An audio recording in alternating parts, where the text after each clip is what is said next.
আজকে আপনাদের সামনে খুব গুরুত্বপূর্ণ এবং মর্মাহত একটি বিষয় নিয়ে কথা বলতে আসছি। আমি কথা বলতে পারতেছি না, অসুস্থ।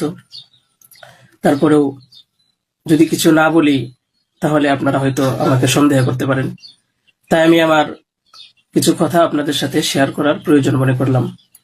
তো বিষয়টা হচ্ছে যে আপনারা দেখতে পাচ্ছেন যে সামাজিক যোগাযোগ মাধ্যমে আমাকে নিয়ে একটা বিষয় ভাইরাল হয়েছে, বিভিন্ন পত্রপত্রিকায় সেগুলো হয়তো প্রচার হচ্ছে। তো আমি আপনাদের বলবো যে এই বিষয়টার সাথে, যে বিষয়টা মেঘলা নামক একটা মেয়ে এবং আমার ছবি দিয়ে যে একটা অপপ্রচার করা হচ্ছে, অপবাদ রটানো হচ্ছে, এটার সাথে আমি কোনোভাবেই সম্পৃক্ত না। আমি এটার বিষয়ে কিছুই জানি না। আমি যদি বলি তাহলে বলবো যে এই মেয়েটা আমাদের এখানে পড়াশোনা করেছে, গত বছর পড়েছে এবং এর আগের বছরও পড়েছে। তো এর আগের বছর পূর্ণ বছর পড়াশোনা করার পরে সে আমাদের মাদ্রাসা থেকে চলে যায়। তো পরবর্তী বছর যখন মাদ্রাসা শুরু হলো তখন আমরা খোঁজ নিয়ে জানতে পারলাম যে কে কে আসে নাই। তো যারা যারা আসছে না তাদের মধ্যে সেও একজন ছিল, যে সে এখান থেকে চলে গেছে অন্য কোথাও। তো খবর নিয়ে জানতে পারলাম সে ঢাকা চলে গেছে, তারা বাবা মার সাথে থাকে। বাবা মা, সৎ বাবা এবং মা অন্য কোথাও আগে বিয়ে বসছিল। তো বর্তমান যে বাবা আছে মেঘলা, তার মেয়ে না, বরং আগের বাবার মেয়ে সে। তো সে যখন ঢাকায় চলে গেল আমরা শুনলাম, তখন আমরা কিছু বলি নাই, ঠিক আছে, ঢাকায় তো পড়াশোনা বেশি হয়, তাহলে পড়ুক। আমরা আমাদের ক্লাস শুরু করে দিলাম। কিছুদিন যাওয়ার পরে দেখলাম আবার এই মেয়েটা আমাদের মাদ্রাসায় আসছে। তো আসার পরে জিজ্ঞাসা করা হলো যে কেন, কি অবস্থা, কোথা থেকে আসছো? সে বললো যে ঢাকায় চলে গেছিলাম, এখন নানা ভাই জোর করে নিয়ে আসছে আমারে। আমি আসতে চাইছিলাম না, আমাকে জোর করে নিয়ে আসছে নানা ভাই। দেশবাসী, আমি আপনাদের সাথে শুধু এই কথাটাই বলতে চাই যে যে মেয়েটা এখানে আসতে চাইছিল না, চাচ্ছিল না, তাকে কেন জোর করে আনা হলো? তাকে জোর করে আনার পিছনে কি কারণ ছিল বা তার কি স্বার্থ ছিল? পরবর্তীতে আমরা এটাও জানতে পারি যে এই মেয়েটা তার এই নানার সাথে রাতের বেলা ঘুমায়। সে নিজেই বলছে। কেন বলছে? যখন আমরা জিজ্ঞাসা করলাম যে তুমি হিজাব পরো না, অন্য মেয়েরা হিজাব পরে, তুমি বুরকা পরো না, অন্য মেয়েরা বুরকা পরে, কারণ তার চলাফেরা সম্পূর্ণ আলাদা ছিল। আপনারা চাইলে গ্রামে গিয়ে মাদ্রাসার ছাত্রছাত্রী যারা আছে তাদের সাথে কথা বলে দেখতে পারেন যে সে সম্পূর্ণ আলাদা ছিল। তার কোনো কিছুই আমাদের কমনের ভিতরে ছিল না, আমরা তাকে কন্ট্রোল করতে পারতেছিলাম না।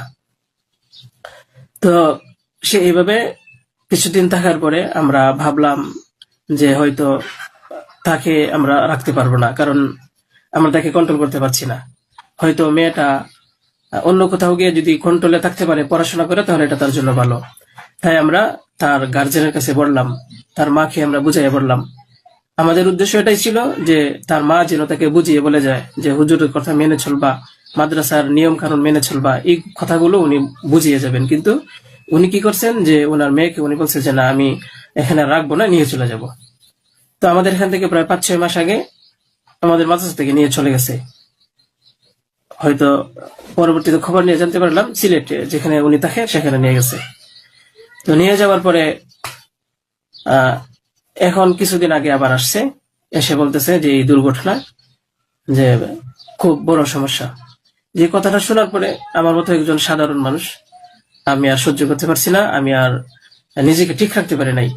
আমি একেবারে অসুস্থ হয়ে পড়ছি। কারণ আপনারা হয়তো জানেন যে অনেকেই, আমার ফ্যামিলি আছে, আমার বাচ্চা আছে, আমার বিবি সাহেব আছে, আমার আত্মীয় স্বজন আছে। আপনারা বলুন তো, আমার নামে যে বিষয়টা প্রচার হচ্ছে, এটা আমার ফ্যামিলির লোকেরা দেখে আমাকে কি বলছে, কি ভাবছে?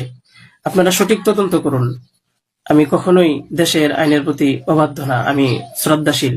দেশের আইন আছে, সে আইন সঠিক অপরাধী যে তাকে খুঁজে বের করবে। আপনারা অপরাধী খুঁজে বের করার আগেই যদি আমাকে অপরাধী বানিয়ে ফেলেন, তাহলে তো আসল অপরাধী পার পেয়ে যাবে, আসল অপরাধী তো ছাড়া পেয়ে যাবে। আপনাদের কাছে আমি অনুরোধ করে বলি, আপনারা আসল অপরাধীকে খুঁজে বের করুন, টেস্ট করা হোক যে আসলে এ বাচ্চা বাবাকে। আপনারা আমাকে টেক দিচ্ছেন, বিভিন্ন পত্রপত্রিকায়, টেলিভিশনে বলা হচ্ছে। আমি আপনাদের কাছে শুধু এই কথাগুলোই বলবো যে আল্লাহ তাআলার বিচারের উপরে যদি শ্রদ্ধাশীল থাকেন, এই বিশ্বাস করেন, তাহলে আমাকে নিয়ে আর এরকম কাজ করবেন না। আপনারা সঠিক তদন্ত করে সঠিক অপরাধীকে খুঁজে বের করুন। আমি আপনাদের সামনে আর কথা বলতে পারতেছি না। আপনারা সবাই ভালো থাকবেন, ইনশাল্লাহ পরবর্তীতে আরো কথা হবে ইনশাল্লাহ। আসসালামু আলাইকুম রহমতুল্লাহ।